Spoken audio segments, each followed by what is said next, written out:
రాత్రికాలపు వాక్య ధ్యానంలోకి మనం వెళ్దాం.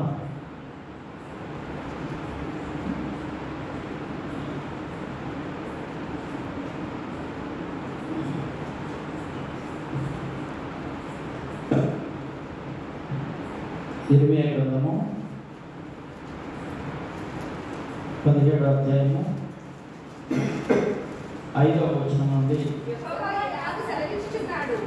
ఇర్మియా గ్రంథము 17వ అధ్యాయము 5వ వచనం నుండి మనం ధ్యానం చేద్దాం. యెహోవా ఎలాగూ సెలవిస్తున్నాడు, నరులను ఆశ్రయించి శరీరులను తనకు అధికారముగా చేసుకొనుచు తనకు ఆధారముగా చేసుకొనుచు తన హృదయమును యెహోవా మీద నుండి తొలగించుకొనువాడు శాపగ్రస్తుడు. వాడు ఎడారిలోని అరుహ వృక్షము వలె ఉండును. మేలు వచ్చినప్పుడు అది వానికి కనబడదు. వాడు అడవిలో కాలిన నేల యందును నిర్జనమైన సవిటి భూమి యందును చాలమ్మా. హల్లెలూయా, హల్లెలూయా. ప్రియ దేవుని సంగమా, రాత్రి దేవుడు మనతో మాట్లాడుతుండగా మనము ప్రతి ఒక్కరము ఈ యొక్క వాక్యాన్ని శ్రద్ధగా ఉందాం. ఇర్మియా ప్రవక్తతో మాట్లాడుతున్నటువంటి మాట, ఇర్మియా అంటున్నాడు, యెహోవా ఎలాగూ సెలవిస్తున్నాడు, నరులను ఆశ్రయించి శరీరులను తనకు ఆధారముగా చేర్చుకొనుచు తన హృదయములో యెహోవా మీద నుండి తొలగించుకొనివాడు శాపగ్రస్తుడు. హల్లెలూయా. ఇక్కడ ఏమంటున్నాడంటే, ఆ నరుల యెహోవానంట, యెహోవా ఎలాగూ సెలవిస్తున్నాడు, నరులను ఆశ్రయించి శరీరులను తనకు ఆధారం చేసుకోవచ్చు. మనం చూస్తూ ఉంటాము, మన యొక్క పల్లెల్లో కానీ మన యొక్క కుటుంబాలలో కానీ మన యొక్క ఇంటి పేరట వాళ్ళు కానీ మన బంధువులు కానీ ఎక్కువ మంది ఉన్నారు. మా బంధువులు లేకపోతే మా ఇంటి పేరు కలిగినటువంటి వారు అనేక మంది ఉన్నారు, లేకపోతే మాలో అనేక మంది ఉద్యోగస్తులు ఉన్నారు, లేకపోతే మాలో అనేక మంది ధనవంతులు ఉన్నారు అని చెప్పి శరీరులను ఆధారం చేసుకుంటారు, వారిని ఆశ్రయిస్తారు. నరులను ఆశ్రయించి శరీరులను తనకు ఆధారముగా చేసుకొచ్చు తన హృదయమున యెహోవా మీద నుండి తొలగించుకుని వాడు శాపగ్రస్తుడు. అంటే దేవునిని ఆశ్రయించని వారు, దేవునిని లక్ష్య పెట్టనటువంటి వారు, దేవునిని మనసారా ఆరాధించలేనటువంటి వారి గురించి ఇక్కడ దేవుడు ఇర్మియా ద్వారా మాట్లాడుతున్నాడు. వారికంట వారికి కలిగినటువంటి ఆస్తిని బట్టి, వారికి కలిగినటువంటి బంధు బలగాన్ని బట్టి, వారికి ఉన్నటువంటి ఆరోగ్యాన్ని బట్టి, నేను ఆరోగ్యంగా ఉన్నాను కదా, నాకు దేవునితో పని లేదు, లేకపోతే ఈ ఊరు నిండా మా యొక్క బంధువులు ఉన్నారు కనుక నాకు ఏ అవసరం వచ్చినా వారందరూ నన్ను కాపాడుతారు, ఆదుకుంటారు అని మనం అనుకుంటాం. కానీ ప్రియ దేవుని బిడ్డలారా, మనకు అవసరమైనప్పుడు వారి ముఖాలను చాటు వేస్తారు. కనీసం కొంచెం బ్లడ్ కావాలన్నా ఇవ్వడానికి ఎవరు ముందుకి రారు. మన యొక్క స్థితి అధోగతి పాలు అవుతుంది. ప్రియదేవుని బిడ్డలారా, అందుకే మనుషులను ఆధారము చేసుకోకూడదు, శరీరులను ఆధారము చేసుకోకూడదు, వారిని ఆశ్రయించకూడదు, వారిని పూజ్యులుగా పూజించకూడదు. నీవు లేకపోతే ఇంకా ఏమీ లేదు అన్నట్లుగా మనము జీవించకూడదు. భార్య అయినా, బిడ్డలైనా, రక్త సంబంధులైనా, అన్నదమ్ములైనా ఎవరు ఉన్నా మన ప్రాణానికి బదులు ప్రాణం పెట్టలేరు. అవసరమైతే ఒక 100 ml రక్తం ఇస్తారేమో కానీ మన ప్రాణం పోతున్నప్పుడు వారి ప్రాణాన్ని మనకు అడ్డంగా వేయలేరు. కాబట్టి ఎన్ని ఉన్నా, ఎంత ఉన్నా ప్రియ దేవుని బిడ్డల అవి మనకు సాటి రావు.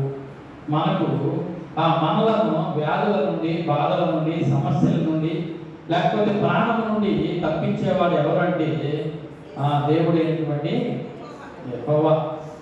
కాబట్టి ప్రభు అయినటువంటి యేసుక్రీస్తునే మనము ఆధారం తీసుకుని ఆయన వైపే చూస్తూ మనం ముందుకి వెళ్ళవలసిన వారిగా మనం ఉన్నాం.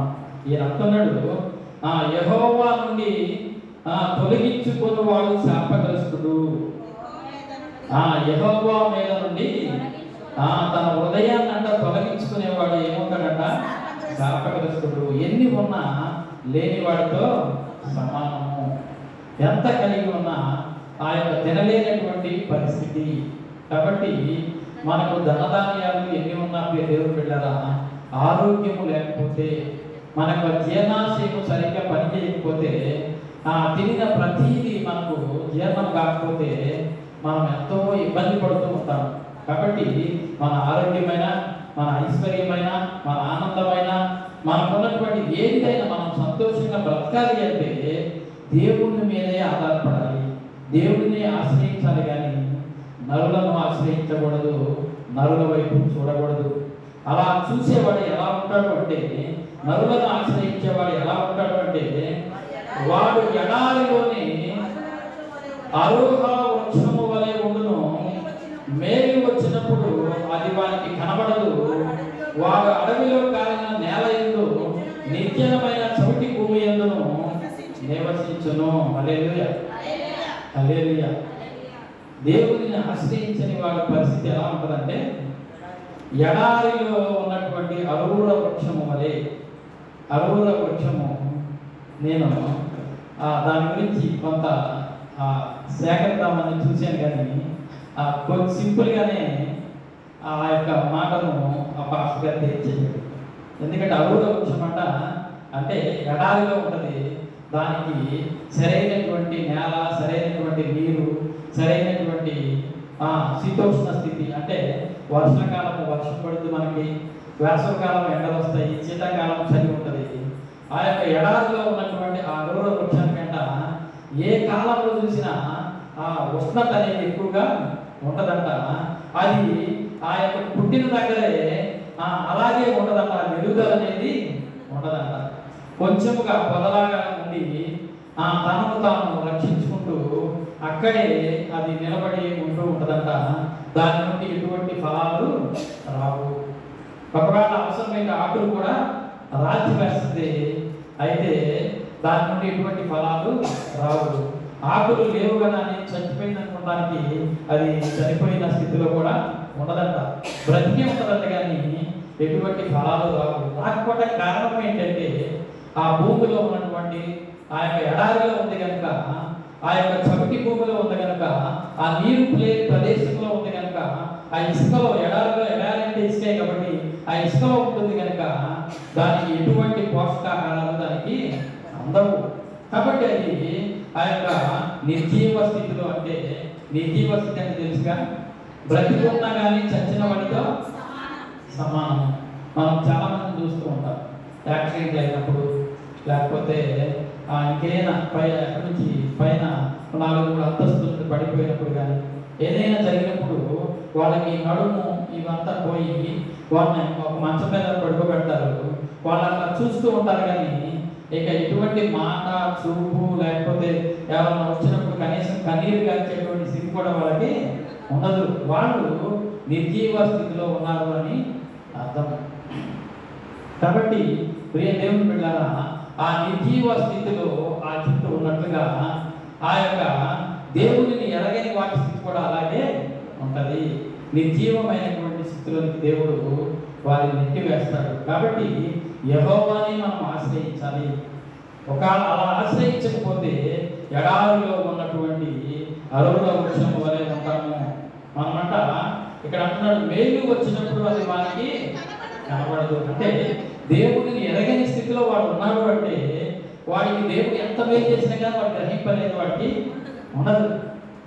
ఎదుగుదల అనేది వాడికి ఉండదు. దేవుడు అంట మేలు చేద్దాము, ఈ దరిద్రతను విడిపిద్దాము అని కొంత డబ్బుని వాడు ఎదురుగా పడవేసిన వాడంట కళ్ళు మూసుకుని కొంచెం దూరం వెళదామని చెప్పి దాన్ని దాటి వెళ్ళిపోతాడు.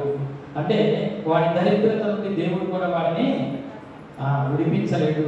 కాబట్టి ఈ అరూర వృక్షములాగా వాడంట, ఎడారిలోని అరూర వృక్షములాగా వాడంట వాడి జీవితము గడిచిపోతూ ఉంటుందంట.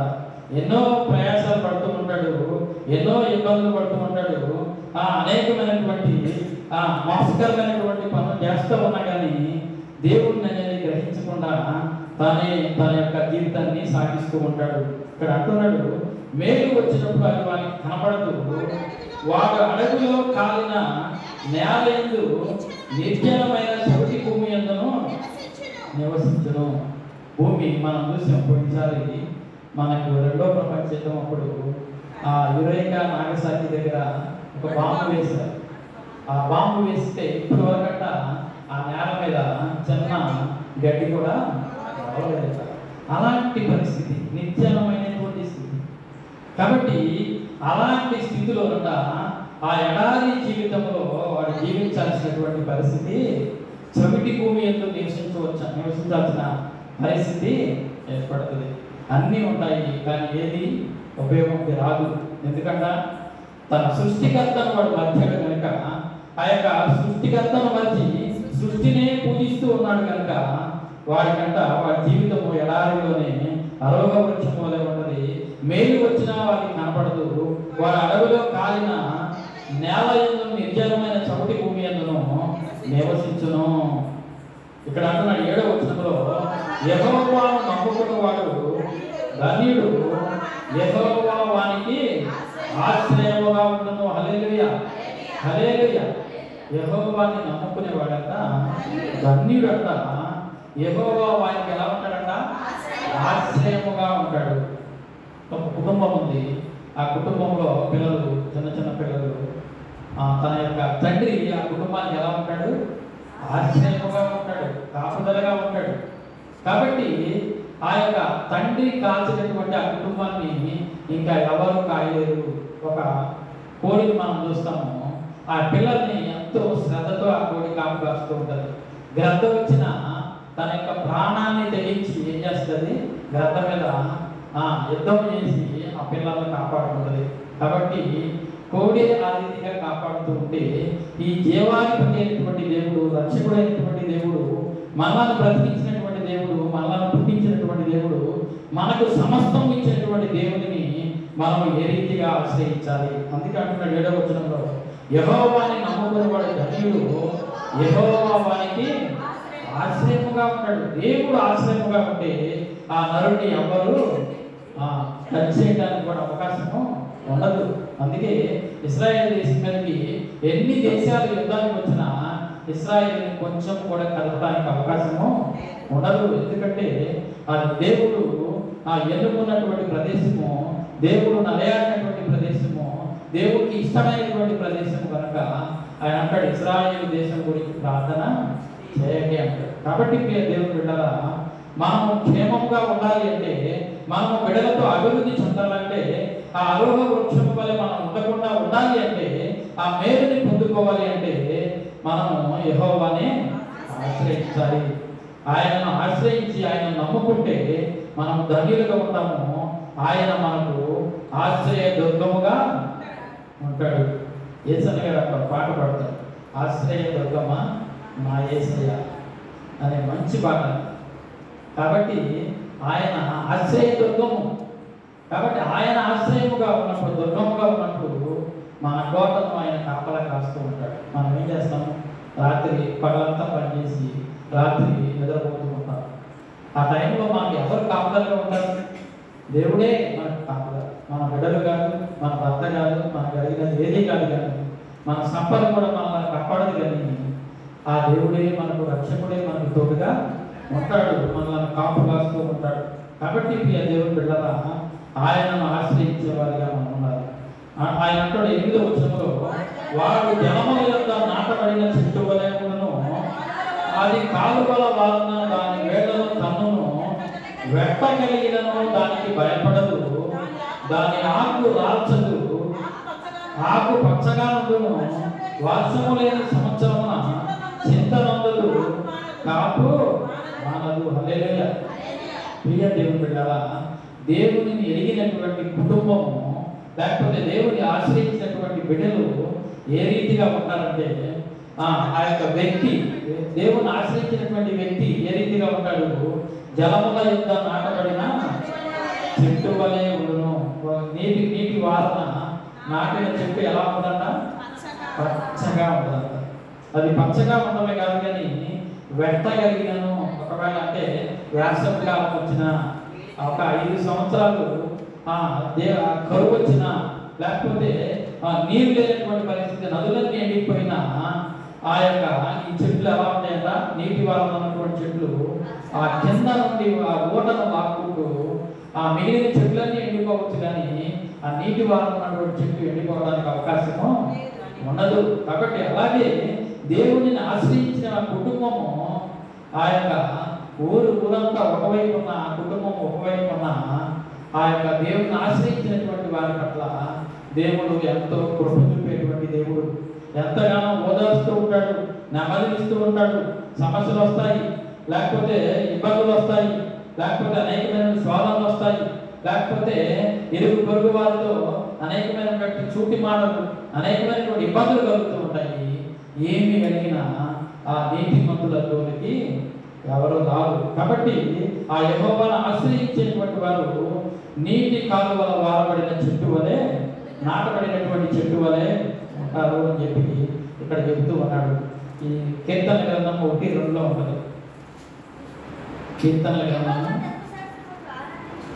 యెహోవా ధర్మశాస్త్ర కీర్తనలో 1, అతడు నీటి కాలువల నాటబడిన వాడై ఆకువాడగా తన కాలమందు ఫలమిచ్చు చెట్టు వలె ఉండును. దేవుణ్ణి ఆశ్రయించినటువంటి వాడంట ఆ నీటి కాలువల వలన నాటబడినటువంటి చెట్టు వలె ఉంటాడు. కిందకి వెళ్తే అతని చేయడంతా సఫలమగును. హల్లెలూయా. కాబట్టి ప్రియ దేవుని బిడ్డలారా, మనం ఏది చేయాలన్నా మనము సఫలీకృతం అవ్వాలి, ముందుకు వెళ్ళాలి. ప్రతి ఏ పని తలపెట్టినా మనము విజయమును పొందుకోవాలి అంటే మనము యెహోవాను ఆశ్రయించాలి. యెహోవా మనకు ఆశ్రయ దుర్గముగా ఉండాలి. మనం అలా ఉంటే ఆయనంట ఏం చేస్తాడంట, నీటి వలన నాటబడిన చెట్టు వలె చేస్తాడు. అది కాలువల వలన దాని వేటు తనను వెట్టగలిగినను దానికి భయపడదు. దాని ఆకు పచ్చగా ఉండును. వర్షం లేని సంవత్సరమున చింత ఉండదు. కాపు ఒకవేళ 7 సంవత్సరాలు వర్షము లేకపోయినా, ఒకవేళ ఆ యొక్క ఎంతో వర్షం లేని స్థితి ఉన్నా అదేం చేస్తుందంట, చింతపడదు, కాపు మానదు. అంటే ఫలింపు జీవితం అనేది ఆ యొక్క వ్యక్తిలో ఉంటుంది. ఊరంతా పస్తులు ఉండొచ్చు, కానీ ఆ యొక్క దేవుడిని ఆశ్రయించినటువంటి కుటుంబము పస్తు అనేది ఉండదు. కాబట్టి ఐగుప్తులో అంట ఆ రాత్రంతా చీకటి ఉందంట, అంధకారము ఒకరిని ఒకరు పట్టుకోలేనటువంటి స్థితి ఉందంట. అయితే గోషేనులో ఎలా ఉందంట, వెలుగు ఉందంట. దేవుని యొక్క ప్రసన్నత ఉన్నట్టుగా అక్కడ మనం చూస్తూ ఉంటాం. కాబట్టి ప్రియ దేవుని బిడ్డలారా, ఎక్కడైతే దేవుని బిడ్డలు ఉంటారో అక్కడ దేవుని యొక్క ప్రసన్నత ఉంటుంది. దేవుడు ఆశ్రయదుర్గంగా ఉంటాడు. దేవుడు వారిని కాపాడుతూ ఉంటాడు. వారికి ఆ యొక్క బాధ తెలియదు, నిట్టూర్పు తెలియదు, లేకపోతే ఆ యొక్క పస్తు పడుకునేటువంటి పరిస్థితులు కూడా అతనికి రావు. కాబట్టి ప్రియ దేవుని బిడ్డలారా, మనము దేవుని సన్నిధిలో ఇక్కడ అంటాడు, వర్షము లేని సంవత్సరం అది ఏం చేస్తుందంట, చింత అందదు, కాపు మానదు. కాబట్టి మనం కూడా ప్రియ దేవుని బిడ్డలారా ఉండాలి అంటే ఆయనను ఆశ్రయించేవారిగా మనం ఉండాలి, ఆయన వైపు చూసేవారిగా మనం ఉండాలి. ఇక్కడ 9వ వచనంలో మనం మాట్లాడుతున్నాడు, హృదయము అన్నింటికంటే ఘోరమైనది, మోసకరమైనది, అది ఘోరమైన వ్యాధి గలది, దానిని గ్రహింపగలిగిన వాడు ఎవడు? హల్లెలూయా. హృదయం అంటే ఎలాంటిదంట, మోసకరమైంది. అది ఏం చేస్తుందంటే, నీకేంటి బంధువులు ఉన్నారు, నువ్వు ఫోన్ చేస్తే లక్షలు తీసుకొచ్చి ఇస్తారు, నిన్ను మించినటువంటి గొప్పవారు ఇక్కడ లేరు అని చెప్పి, లేకపోతే నీ అంత ఉద్యోగస్తులు ఇక్కడ లేడు అని చెప్పి గర్వాన్ని మనకు నోరికి వస్తూ ఉంటుంది. కాబట్టి దానినంతా మనము విడిచిపెట్టాలి. ఎంత కలిగినా, ఎంతమంది ఉన్నా మన ప్రాణాన్ని ఎవరు ఆపలేరు. ఇంతలో ఉండి అంతలో మాయమయ్యి ఆవిరి బట్టి మన జీవితాలు. కాబట్టి అంటున్నాడు, హృదయం అన్నింటికంటే మోసమైనది, అది ఘోరమైనటువంటి వ్యాధి కలది. దానిని గ్రహింపగలిగిన వాడు ఎవడు? అది ఎంతగా మనిషిని హింసిస్తుందంటే నీ అంతటి వాడు ఏడు. నువ్వు ఏదైనా మాట్లాడినా చలామణి అవుతుంది. నువ్వు రమ్మంటే వస్తారు, నువ్వు పొమ్మంటే పోతారు అని చెప్పి ఎంతగానో మనల్ని హెచ్చిస్తూ ఉన్నది. కాబట్టి దేవుని బిడ్డలారా, హెచ్చించినప్పుడు దావీదు వలె హృదయమా నువ్వు కొంచెం ఆగు, నా ప్రాణమా నువ్వు కొంచెం ఆగు, యెహోవాని స్వగతించు, ఆయన చేసిన మేలులో దేన్ని మరవకు అని చెప్పి దానిని సముదాయించుకుంటూ మనము వెళ్ళాలి. ఇక్కడ భక్తులు ఒక పాట రాశారు, మనసున్న మంచి దేవా, మనసున్న మంచి దేవా, నీ మనసును మాకిచ్చావా, మనసు మలినమైన నాకై మనిషిగా దిగి వచ్చావా, మనసున్న మంచి దేవా, నీ కోవెలగా మలుచుకోవయ్యా, నా వృత్తిని రాజుగా నిలిచిపోవయ్యా, నా మదిని కోవెలగా ఉంచుకోవయ్యా, నా వృత్తిని రాజుగా నిలిచిపోవయ్యా, మనసున్న మంచి దేవా, నీ మనసును మాకిచ్చావా, మనసు మలినమైన నాకై మనిషిగా దిగి వచ్చావా, ఉదయము గాలితో నిండిన తపన కేంద్రము, దానిని గ్రహించుతాయి సాధ్యము, ఉదయము గాలితో నిండిన తపన కేంద్రము, దానిని గ్రహించుతాయి సాధ్యము, మనసు మర్మ మెరిగిన మహనీయుడా, మనసు మార్చగలిగిన నిజ దేవుడా, మనసు మర్మ మెరిగిన మహనీయుడా, మనసు మార్చగలిగిన నిజ దేవుడా, నా మదిని కోటగా నిలిపినావయ్యా, నా వృత్తిని రాజుగా మలచినావయ్యా, నా మదిని కోటగా మలచిపోవయ్యా, నా వృత్తిని రాజుగా నిలిచిపోవయ్యా, మనసున్న మంచి దేవా, నీ మనసును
మనసు అంతా మనల్ని ఏం చేస్తూ ఉంటుందంట? మోసకరం చేసి చెంచల మనసాగించు బ్రతుకు వాదనం వంచన చేసి నడిపించున్నాడు. కాబట్టి అది వంచన చేసి తప్పు బాటలో మనల్ని నడిపిస్తుంది. కాబట్టి ఆ మనస్సుకి మనం లోపడకూడదు. ఎప్పుడైతే లోపడతామో గర్వం అనేది మనలో ప్రవేశిస్తుంది. గర్వం వల్ల మనకు పతనము వస్తుంది. ఎన్ని ధర్మకార్యాలు చేసినా, ఎంత మంచి చేసినా, దేవుని బిడ్డారా, దాని ద్వారా మనకు అనార్థమే కానీ మేలనేది ఉండదు. కాబట్టి హృదయం అన్నింటికంటే మోసకరమైనది, అది ఘోరమైన వ్యాధి కలది. దాన్ని గ్రహింపగలిగిన వాడు ఎవడు? ఒకరి ప్రవర్తనను బట్టి వాని క్రియల ఫలము చొప్పున ప్రతీకారము చేయుటకు యెహోవాను నేను హృదయమును పరిశోధించువాడను, అంతరింద్రియమును పరీక్షించువాడను. ఇక్కడ ఏమంటున్నాడంటే, ఒకరి ప్రవర్తనను బట్టి వాని క్రియల చొప్పున ఒకని ప్రతీకారము చేయుటకు యెహోవాను నేను హృదయమును పరిశోధించువాడను, అంతరింద్రియాలను పరీక్షించువాడు. కాబట్టి హృదయాలను అంతరింద్రియాలను పరిశీలించే దేవుడు మన దేవుడు. కాబట్టి ప్రతి ఒక్కరూ మన ప్రవర్తనను జాగ్రత్తగా చూసుకోవాలి. అలా చూసుకుని మన క్రియలు, ప్రతి క్రియ దేవునికి ఇష్టముగా ఉంటుందా లేదా, మనం చేసే ప్రతి ఆలోచన దేవునికి ఇష్టముగా ఉంటుందా లేదా, దానివల్ల సంఘానికి ప్రతిఫలం కలుగుతుందా లేదా, దానివల్ల ఎవరికైనా ఒక మేలు కలుగుతుందా లేదా, మన మాట వల్ల కానీ, మన యొక్క తలంపు వల్ల కానీ, మన యొక్క ఆలోచన వల్ల కానీ ఎదుటి వారికి మేలు చేసే విధంగా మనం ఉండాలి. డబ్బులు ఇవ్వాల్సినటువంటి అవసరం లేదు కానీ, లేకపోతే వారి వరకు ఏదో ప్రయాసపడాల్సినటువంటి అవసరం మనకు లేదు కానీ, ప్రియ దేవుడు పిల్లల మన క్రియలు దేవుని నీతికి ఎట్లా ఉండాలంటే అంగీకారములుగా ఉండాలి. కాబట్టి ఆ క్రియలు మంచిగా ఉన్నాయా లేదా అని మనము ఆయన పరీక్ష చేయాల్సినటువంటి అవసరత లేదు. మనము ఆ విషయాలన్నింటినీ పరిశోధించేవాడు ఎవరంట? దేవుడు.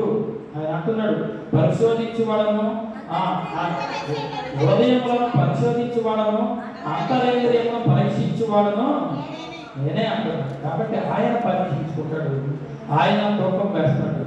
ఆ తూకంలో మనము తెగిపోయేవారిగా మనం ఉంటే ఎంత భక్తి చేసినా అది వ్యర్థముగానే ఉంటుంది. కాబట్టి ప్రియ దేవుని బిడ్డలారా, మనం ఏ రీతిగా బ్రతికించుకున్నాము? అరోగ వృక్షం వలె వాళ్ళు ఉన్నారు, వీళ్ళు ఉన్నారు, మనకేమి బాధ లేదు అని చెప్పి దేవుల్లో ఉంటూ ఎదగలేనటువంటి స్థితిలో మనము జీవిస్తూ ఉన్నాము. మనం ఒకసారి జ్ఞాపకం చేసుకోవాలి. ప్రకటన గ్రంథం 22:2లో ఈ వృక్షము ఫలించే విధానం అక్కడ ఉంది. అమ్మా, ఆ పట్టణపు రాజవీధి మధ్యను ప్రవహించుట ఆ దూత నాకు చూపెను. ఆ నది యొక్క జీవలను ఆవలను జీవవృక్షము ఉండెను. అది నెలకు ఫలించుచు 12 కాపులు కాయను. ఆ వృక్షం యొక్క ఆకులు జనములను స్వస్థపరచుటకై వినియోగించబడును. చాలా మంచి ప్రియ దేవుని బిడ్డ, ఇక్కడ అంటున్నాడు, ఆ నది యొక్క ఈవల ఆవల జీవవృక్షము ఉండెను. అది నెలకు ఫలించుచు 12 కాపులు కాయను. ఆ వృక్షము యొక్క ఆకులు జనములను స్వచ్ఛపరచుటకు వినియోగించును అంటాడు. కాబట్టి హిజ్కియాకు మరణకరమైనటువంటి రోగం వచ్చినప్పుడు వాళ్ళు అంజూరపు అరను తీసుకుని వచ్చి దాని మీద పెట్టినప్పుడు ఆయనకి ఏమవుతుంది? స్వస్థత కలుగుతుంది. కాబట్టి ఒకవేళ దాని గురించి ఇక్కడ చెప్పబడి ఉందేమో, అది నాకైతే అంతగా తెలియదు కానీ ప్రియ దేవుని బిడ్డలారా, ఈ యొక్క చెట్టు నెలకు ఆ యొక్క ఫలిస్తూ ఉంటుందంట, కాపు కాస్తూ ఉంటుందంట.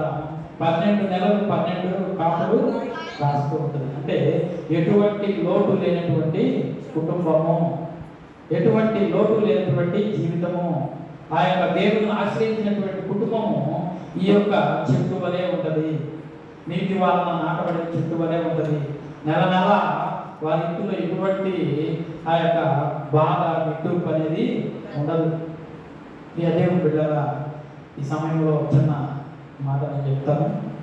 మా చిన్న వయసులో మేము ముగ్గురు అన్నదమ్ములని, ఒక చెల్లి. మా నాన్న ఒక్కడే వ్యవసాయం పనికి, అంటే ఒక రైతు దగ్గర కూలీగా చేస్తూ ఉండేవాడు. నెలంతా వెళితే 2 బస్తాలు బియ్యం వడ్డించేవాడు. 2 బస్తాలు వడ్డాడిస్తే 1 బస్తా బియ్యం వస్తాయి, అంటే 75 కేజీలు. అవి తీసుకుని ఒక చక్కటి పెట్టుంది, దాంట్లో మా నాన్న పోసినప్పుడు అది పూర్తిగా నిండిపోయేది. పిల్లలుగా నేను కొంచెం ఎదిగాను కాబట్టి పెద్దవాడిని, నాకు ఉండేది. అప్పుడు నేను అనుకునేవాడిని, అబ్బాయి ఈ నెలంతా కడుపునిండా అన్నము ఎంతో లేనటువంటి స్థితిలో మేము ఉండేవాళ్ళం. అన్నానికి కూడా జరగలేనటువంటి పరిస్థితి. ఆయన ఎప్పుడైతే ఆ ఒడ్డు బియ్యం తీసుకువచ్చి ఆ దాంట్లోకి వస్తాడు, అప్పుడు అనుకునేవాడిని నెలంతా నేను కడుపునిండా అన్నం తినొచ్చు కదా.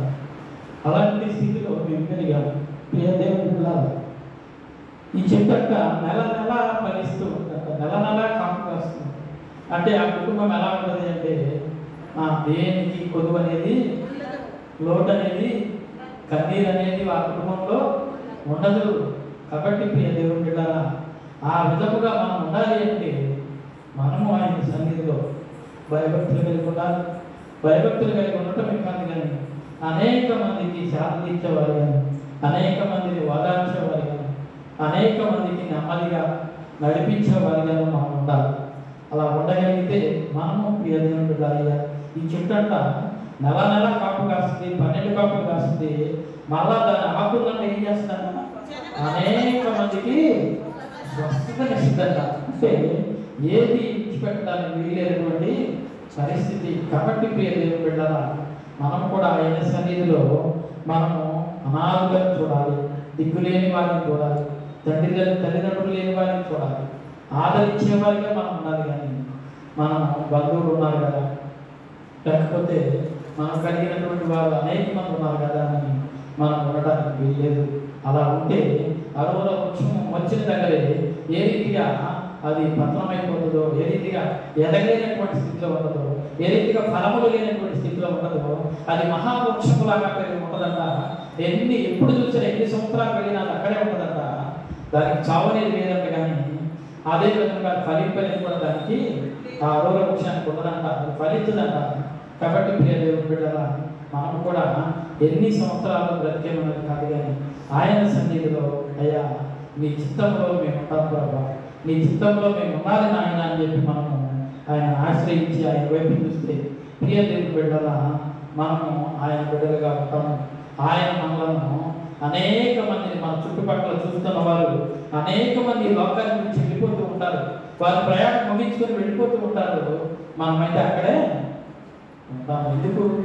ఆయన ఎందుకు భయభక్తులుగా ఉన్నాము కనుక, ఆయన పని చేస్తూ ఉన్నాము కనుక, ఆయన ఆశ్రయించే వారిని శాంతిస్తూ ఉన్నాము కనుక ఆయన మనలను అలా ఉంచుతాడు. ప్రియ దేవుని బిడ్డలారా, యెహెజ్కేలు గ్రంథము 46వ అధ్యాయము 12వ వచనం. ఇక్కడ కూడా ఒక వృక్షాన్ని మనం చూస్తాం.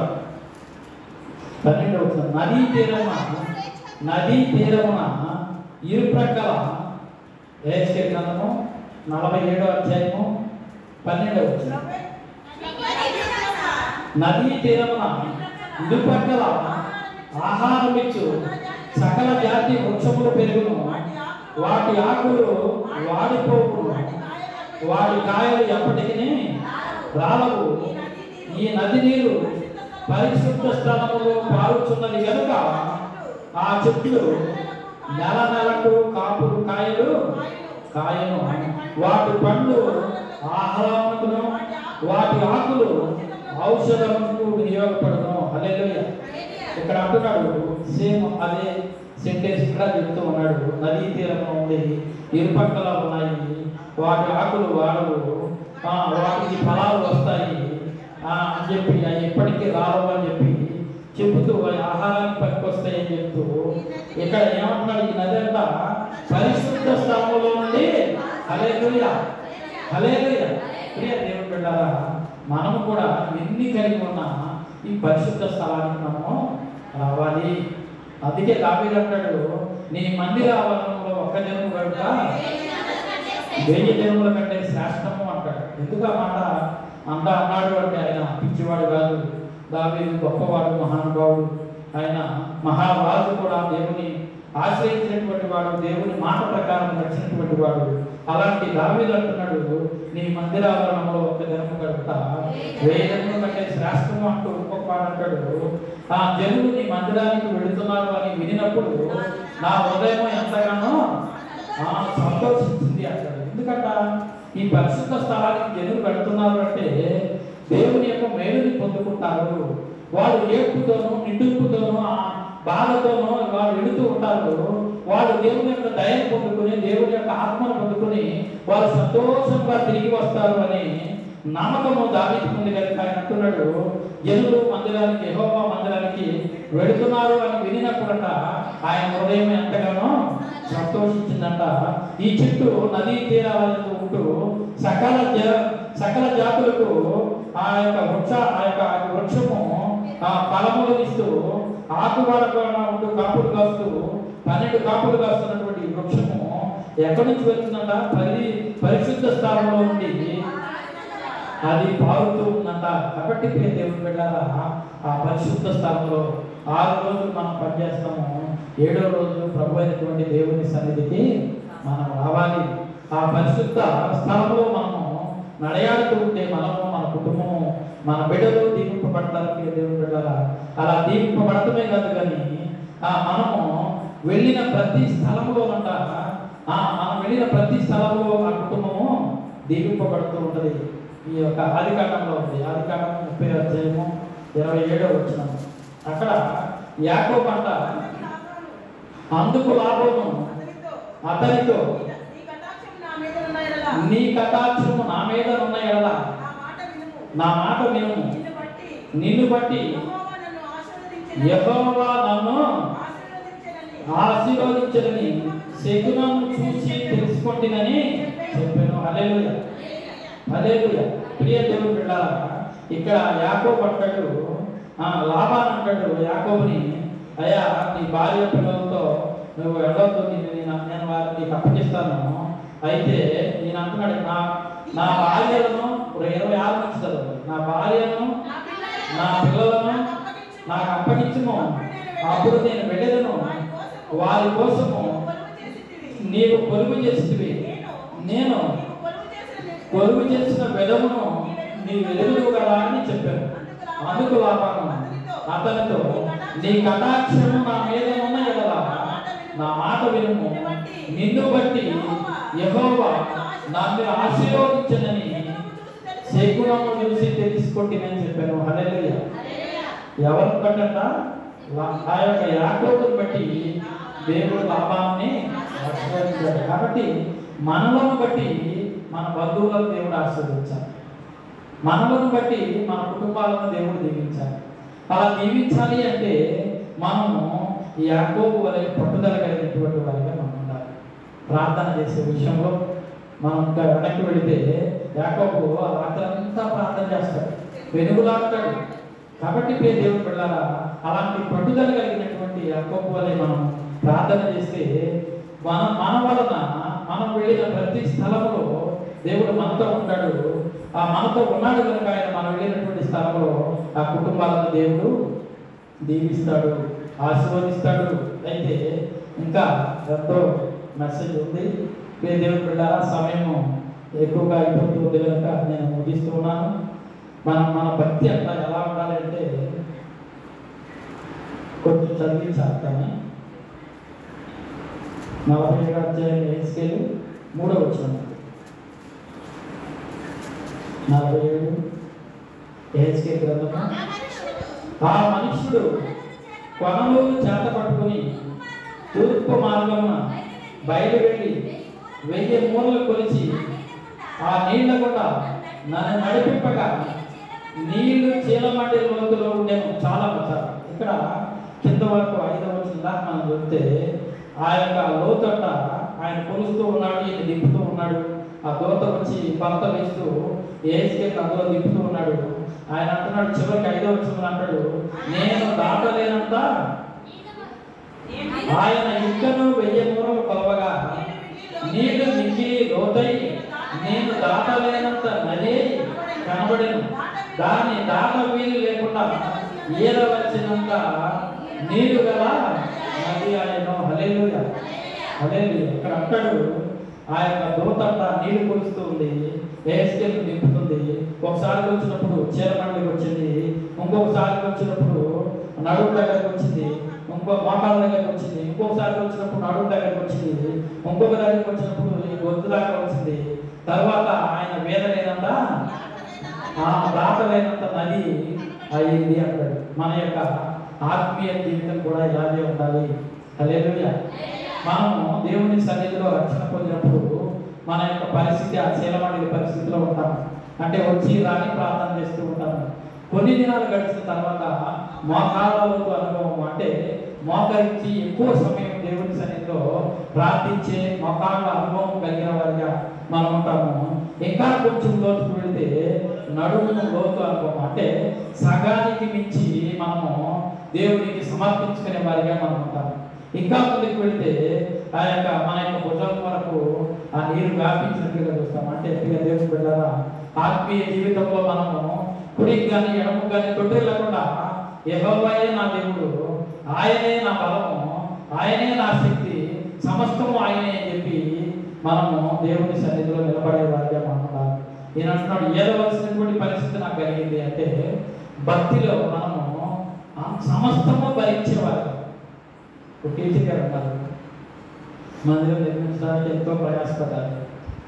అది మందిరం అయిన తర్వాత రెస్ట్ తీసుకుంటున్నారంటే ఇంకా అనేకమైనటువంటి బాణాలు వచ్చి కొడుతూ ఉన్నాయి. బాత్రూమ్ లేవు, పైన నీళ్ళ ట్యాంకులు లేవు, మెట్లు సరిచేయించారు, కిటికీ పెట్టారు. అసలు పని అయిపోయింది అనుకున్న తర్వాత ఇంకా చాలా పని పడింది. అంటే మన యొక్క ఆత్మీయ స్థితిలో మనం బ్రతికినంత కాలము ఇంకా ఇదే అటువంటి పరిస్థితి. ఇంకా ముందుకు వెళ్ళాలి. ఆత్మీయతలో మనం ఇంకా ఎన్ని అవాంతరాలు వచ్చినా, ఎన్ని అడ్డంకులు వచ్చినా ఆగకుండా సాగిపోయేటువంటి జీవితమే విశ్వాస జీవితము. ఒకవేళ లోతైనటువంటి స్థితి వస్తుంది, ఒకవేళ మనం అంధకారంలో తొక్కబడతాము, అయినా ఏం చేస్తాడు దేవుడు మనలను లేపుతాడు. మనము ఈదుకుంటూ ఎదవలసినటువంటి పరిస్థితిలో మనం వస్తాము. మనం బయట దేవుడు మనల్ని బయట వేస్తాడు, మనలను మన కుటుంబాలను దీవిస్తాడు. కాబట్టి ప్రతి ఒక్కరము ఈ యొక్క అనుభవం కలిగినటువంటి ప్రార్థన, మోకాళ్ళ అనుభవము, చీలమండలి అనుభవము, నడుములోతు అనుభవము, ఏదవలసినటువంటి పరిస్థితి అంటే మనమంతా సర్వము ఆయనకు సమర్పించుకునేవారు. అందుకే ఆయన అక్కడ ప్రార్థన చేస్తూ అంటాడు, యెహోవా నా కాపరి, నాకు ఏమి కలగదు, పచ్చిక కలచోట్ల ఆయన నన్ను బలమే చేస్తున్నాడు. ఈ మాట మనం తలంచుకుని ముందుకి వెళ్ళవలసిన వారి మాట. అందుకే అంటాడు పూర్ణ శాంతితోనూ, పూర్ణ బలంతోనూ, పూర్ణ వివేకంతోనూ, పూర్ణ శక్తితోనూ నా దేవుడు, నీ దేవుడైనటువంటి యెహోవాని ఆశ్రయించు, ప్రేమించు అని చెప్పి ఆ యొక్క దినవృత్తాంతాలు ఉంటుంది. కాబట్టి ప్రియ దేవుడు పెట్టారా, దేవుడి సన్నిధిలో మనకు ఎన్ని ఒడిదుడుకులు వచ్చినా ఆ యొక్క అరోర వృక్షము ఏ ఆశ లేకుండా నిరాశతోనే అది అనేక సంవత్సరాలు బ్రతుకుతారు. ఎదగదు, ఆటలు ఉండవు, ఫలాలు ఉండవు, ఆ యొక్క అక్కడే పుట్టిన దగ్గర అక్కడే ఉంటూ అనేక సంవత్సరాలు బ్రతుకుతారు. అలాగా ప్రియ దేవుడు బిడ్డలారా, మనం అరవల వృక్షం వలె అలా కాకుండా ఫలించే వారిగా మనం ఉండి అనేక సంవత్సరాలు బ్రతికే వారిగా మనం ఉంటే మనకు, మన కుటుంబము దేవునికి పడుతుంది. మనం ఎక్కడికి వెళ్ళినా, ఎవరికి ప్రార్థన చేసినా, ఎవరి గురించి ఆయనకి మొరపెట్టినా ఆ మొర దేవుడు పెట్టాడు. మన ద్వారా ఆ కుటుంబాలు రక్షింపబడతాయి, వారికి మేలు కలుగుద్ది. సార్ దేవునికి ప్రజల మీద పాపం వచ్చినప్పుడు ఆయన అంటాడు, మోషే నువ్వు ప్రార్థన చేయొద్దు, నీ ప్రార్థన నేను వినను, వారిని సర్వనాశనం చేసి నీలో నుండి కొత్త జనాంగాన్ని నేను తీసుకుని వస్తానని చెప్పి దేవుడు చెప్పినప్పుడు మోషే అడ్డుపడి ప్రార్థన చేస్తూ ఉంటాడు. అలాగే మనము కూడా మన యొక్క బంధువులు, మన యొక్క రక్త సంబంధులు, మన భర్తలు, మన బిడ్డలు మన మాట విన్నప్పుడు, అయ్యా నా బిడ్డని ఏం చేయొద్దు నాయన, అయ్యా నా భర్తను ఏం చేయొద్దు ప్రభా, అయ్యా తెలియక చేస్తూ ఉన్నాడు, కాపాడయ్యా అని చెప్పి మనం అడ్డుపడుతూ ఉండాలి. వాళ్ళు చేసే ప్రతి పనికి మనం ఏం చేయాలి, దేవుని కనుక ఎక్కాప చెప్తూ ప్రార్థన చేస్తూ, అయ్యా తప్పు చేశాడయ్యా, తిరిగి చేశాడు ప్రభా అని క్షమిస్తే మోషే అంటాడు చేయొద్దు ప్రార్థన, నేను వినను అని చెప్పి వాళ్ళిద్దరికి వాగ్వివాదం జరుగుతుంది. అలాగే మనం కూడా మన ప్రార్థన పట్టుదల కలిగినటువంటి ప్రార్థన మనం చేస్తే మన కుటుంబాలు రక్షింపబడతాయి, మన ద్వారా అనేక మంది ఆశీర్వదింపబడతారు, మన యొక్క సంఘం దీవింపబడుతుంది, మన యొక్క గ్రామం దీవింపబడుతుంది. కాబట్టి ప్రతి ఒక్కరూ అట్లాంటి నిశ్చత కలిగిన వారిగా ఉంటారని ఆశిస్తూ ఈ నా మాట ముగిస్తున్నా. ప్రభు యేసుక్రీస్తు నామములో చేరి వచ్చినటువంటి వాక్యమైనటువంటి మీ అందరికీ వందనాలు. ప్రార్థన చేసుకున్నాం. దాని కనికరం కలిగిన ప్రభు, కృపాసత్య సంపూర్ణుడా, మీకు వందనాలు, స్తోత్రాలు నాయన. ఇప్పటి వరకు నాయన ఎస్కే ద్వారా మీరు మాట్లాడినటువంటి మాటలను బట్టి మీకు స్తుతి చెల్లిస్తున్నాం ప్రభు.